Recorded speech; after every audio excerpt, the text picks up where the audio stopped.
आज नदी बिल्कुल उदास थी, सोई थी अपने पानी में। उसके दर्पण पर बादल का वस्त्र बिछा था, मैंने उसको नहीं जगाया, दबे पांव घर वापस आया। केदारनाथ अग्रवाल की ये कविता।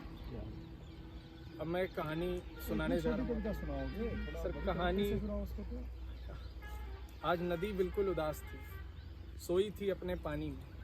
उसके दर्पण पर बादल का वस्त्र पड़ा था, मैंने उसको नहीं जगाया, दबे पांव घर वापस आया। केदारनाथ अग्रवाल।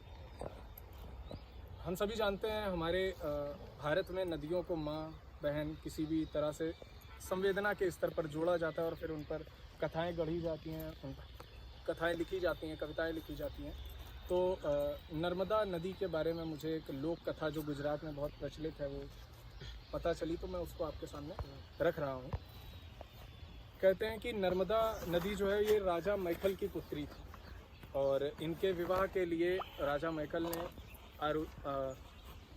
आयोजन किया और कहा कि जो हमारी पुत्री के लिए गुलबकावली एक फूल होता है वो लेकर आएगा और जो इनको देगा उसके साथ इनका विवाह संपन्न होगा। तो सोनभद्र गुलबकावली का फूल लेकर आते हैं और देते हैं, इनका विवाह तय होता है। विवाह जब तय हो जाता है तो विवाह होने के कुछ समय होता है, विवाह होने के लिए कुछ समय बीच में होता है। तो उस समय नर्मदा अपनी दासी जुहिला को सोनभद्र के पास भेजती हैं हाल चाल लेने के लिए उनका।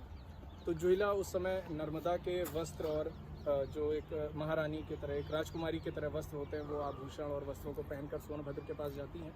तो सोनभद्र समझते हैं कि ये जो जुहिला नर्मदा की दासी हैं वही राजकुमारी है नर्मदा।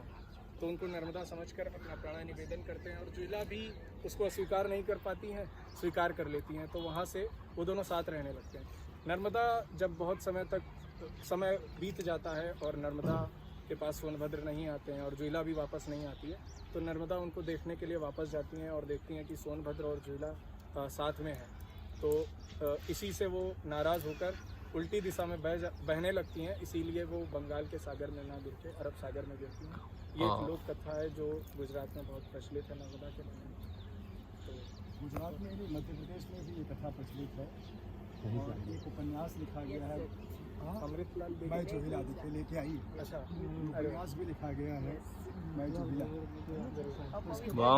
जीएस का रिवीजन हो गया। आप पवित्र मानते हैं,